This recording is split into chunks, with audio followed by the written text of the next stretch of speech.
Hello, little piggies. Welcome back to I Am a Bit of an Expert, a Peppa Pig podcast. I'm your host, Josh Chapman, and joining me today, as always, is the other host, live from Adelaide. It's Matt Frost. How you doing, mate? I'm very good, thanks, Josh. How are you? Oh, I'm pretty good. I've just been thinking about how dirty my car is, or how dirty or clean my car is, or when was the last time I cleaned my car. I can't even. It was a while ago. I always. I'm not a clean your car, keep your car clean kind of guy. I don't know about you. I know there's people who sort of religiously wash the car every week and things, but that is certainly not me. Yeah, I very much admire people who take pride in their possessions, but it's not me. So before we delve too much into our cleaning regimes, what goes down in cleaning the car? Well, it's a little bit strange episode in that Daddy Pig is saying we're going to go for a drive in his beloved little red car, but the car is filthy, and Mummy Pig chews Daddy out about this, and both inside and the outside, which is pretty messy, and insists that the car be cleaned and family hijinks ensured. But I don't know. Would it have made more sense that, Mummy Pig wanted to? I always imagined that Daddy would be one of those guys that is very car proud. Yeah, I mean, we talked about whether or not, what kind of model car it is, and if it's a sort of a sporty thing, or is it, the car that he did all his best work as a young man in. We've touched on that. It does seem weird because it does feel like that he would be a bit more car proud than it sort of suggests in this episode. But something that's never really occurred to me is, where does he park this car? Yeah, I don't know. Is there a garage on the other side of the house that we're not seeing here? Is it no wonder it's always bloody dirty if it's parked out in the elements all the time? Well, this is very true. And is this a direct sequel to the last episode? That's in the other. After the thunderstorms, he's left the car, but he's also, they live on a hill, and he's got his car down the bottom of the hill, which is not a smart move. If it could get flooded, it could float away. You want to keep it on the top of the hill. I mean, they always kind of park the cars, just before the top of the hill, don't they? You always kind of hear the handbrake go, because otherwise the car's going to roll down backwards. But, I've never really thought about that. There's sort of no spot for... I mean, there's no obvious garage, but it could obviously be on the other side of the hill. We just don't know, really. But, his car's bloody dirty. Yeah, it's filthy. It's... as I said, I'm not a very car-proud person, but this probably would have sparked me into action too. I've got to say, I'm siding with Mummy Pig on this. Yeah, I mean, I know we made the joke, I think, in the very first episode when they were jumping in that puddle. It looked like it was the septic tank leak puddle. It looks like he's gone driving in the septic tank puddle, doesn't it? It shocking. Don't know if you remember, but that had quite the yellow tinge to it. That first episode, I really did clean up that colour palette a bit, because it did not look good. No. So, yeah, right. Mummy Pig kind of, says, this ain't gonna fly. We're not going anywhere on this family drive until we clean the car. So it's obviously not a pressing family drive that it's getting kiboshed. They obviously don't have to be anywhere at a certain place at a certain time if the whole thing's been put on hold to clean the car. It looks like a classic Sunday drive, doesn't it? I think so. Yeah, and I do like that. Mummy Pig opens the door and says, "Oh, it's even dirtier on the inside than the outside now." As I've got two small children, and I can certainly attest to how grotty the inside of a car can get when you've got small children, especially in the back seat. I'm continually finding sultanas on the ground or in between the car seats, and crumbs and just the worst. You name it. Yeah, toys and you probably don't have, because when we do sort of midweek, when they kids go to nannies for the day or something, there's a bit of car seat swapping, and when you remove a car seat and see what's underneath it, It's yeah. The land that time forgot. Oh, just you can just picture things skittering away to to find shelter somewhere else in the car.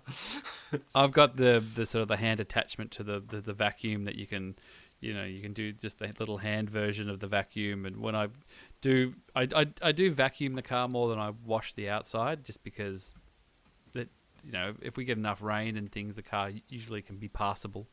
But the inside, that needs special assistance on the regular. So it's just sort of, you go, the front of the car where the feet are, you're getting a few pebbles and things. You can always get that up. But then you get to the back and going, oh, what is going on here? It's what is this? Yeah. And it's only going to get worse as baby number 2 gets bigger too. It's going to be a double up soon. But yeah, so I got a bit of sympathy for Daddy Pig, although I didn't have any sort of newspapers and bags of sweets and things. I'm surprised there weren't a few McDonald's bags or something in there. I thought maybe Daddy Pig secretly ducks down to the fast food joints and gets some drive-through and eats in his car.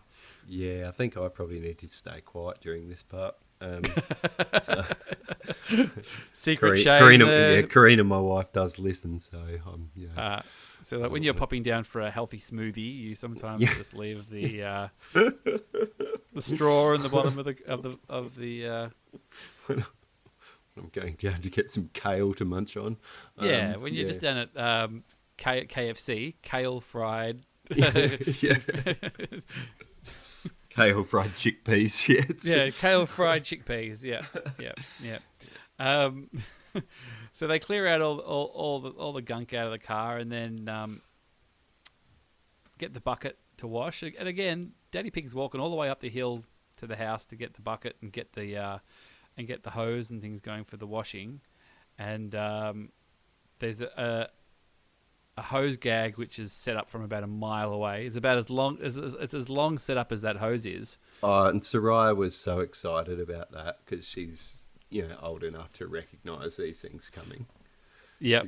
And she was sort of sitting next to me going, "Oh, I think something's gonna happen, Daddy." Like, here it comes. Oh, do you think so? Oh, yeah.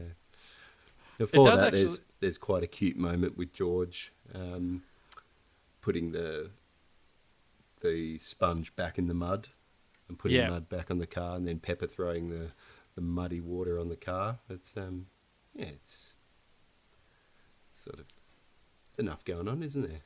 Yeah, I've got Olive to help me wash the car before, and it was reasonably successful. I sort of just kept it to one side and got it a scrub and with some soap and things, and it worked pretty well. It was a pretty our driveway's on a bit of an incline, so I sort of tend to just keep her at the top. Don't go around the back of the car, just in case.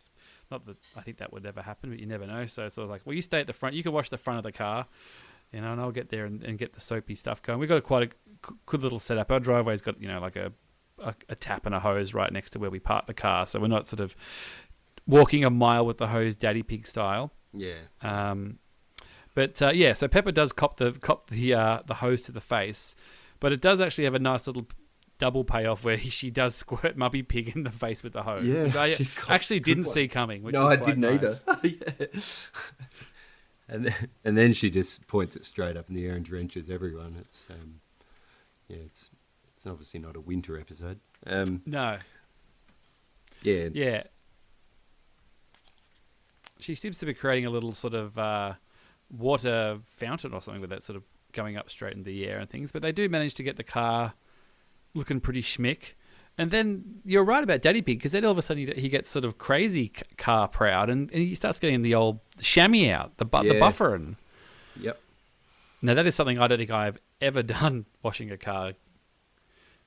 So giving it a polish. Is this poor storytelling or not enough character development? What's going on here? Like I don't feel like the motivations of Daddy Pig and Mummy Pig are compatible and consistent throughout the episode.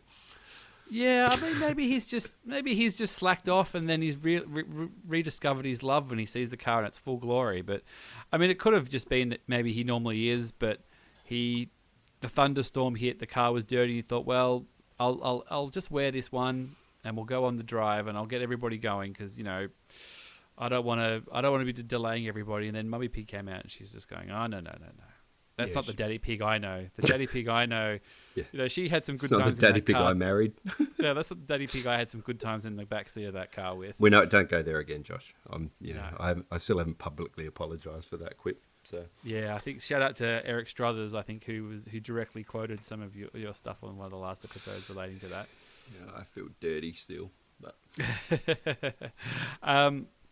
so he gets the old chamois, the old polisher out. I don't know if he's got the turtle wax or whatever brand he's got, and he gives it a proper buffering. So it's looking very, very schmick, and there is a nice little effect of them getting the wobbly reflections in the front of the car. Yeah, that is. It's as I said. I think the success of the show must be allowing for a bit more overtime in the animation department. I think some more special effects. Yeah, and it's all the better for it. Yeah, so they get a nice little effect, the little wibbly wobbly effect, and the car is absolutely looking a treat. So they all pile in for the drive. Mummy Pig's actually gotten behind the wheel. Daddy Pig feels like he's deserved a break since he's got the car all clean. And then, of course, the first thing they do when they get down the road is drive inside a great big bloody muddy puddle. Yeah, and as probably not set up as long as the hose joke, but certainly set up. So yeah. But they pays seem to off take it nicely. in their they seem to take it in their stride pretty well. Mummy Pig doesn't make them pull the car over and wash it again. No, and doesn't turn around and say the whole day's ruined. So that's true. Yeah. That's true. But at least the inside's cleaner as well. They've cleaned up all of Daddy Pig's fast food packets and things. But yeah, a nice little episode. A couple of obvious gags from a mile out, but good fun. A couple of not so obvious gags as well. So yeah, I quite like that one. Doesn't quite reach the heights of the last two, but I do like that it does seem like the story's continued on linear, like it's a direct the next day kind of episode. Yeah, there's how many episodes were you in? About 20, 30 odd, I think. Yeah, so feels like feels like a million. This is episode 33. Feels like this is part of a second batch. Do you think, like these episodes? Yeah, I'd say so. Yeah, I think so. But at the same time, we talked about the Madame Gazelle one a few weeks ago, where it felt like they were introducing Madame Gazelle, even though she'd come earlier. So it's a bit hard to tell. But it does feel like the quality, there's a little bit more to it. That they're not quite as, but the stories are still simplistic, but they're kind of giving a little bit more. They're a bit more comfortable with the characters, have a bit more fun with them. Yeah, like can you imagine this in sitting next to hide and seek? Like it's. Yeah, that's always our go-to, isn't it? Yeah, and considering it's only a few, it's 6 months of. I'm sure that they probably do all these in one big batch. I'm not sure how the production works, whether they, even though that's one series, do they make it over a couple of years or so? But I mean, I know that the seasons as the show goes on seem to get more and more spread apart anyway. That sort of series 1 is actually, I'm just looking at it now, is 2004, 2's 2006. 2009, and then 4 and 5 jump 5 or 6 years. So, yeah, I think that there's a conscious effort to work on better plots.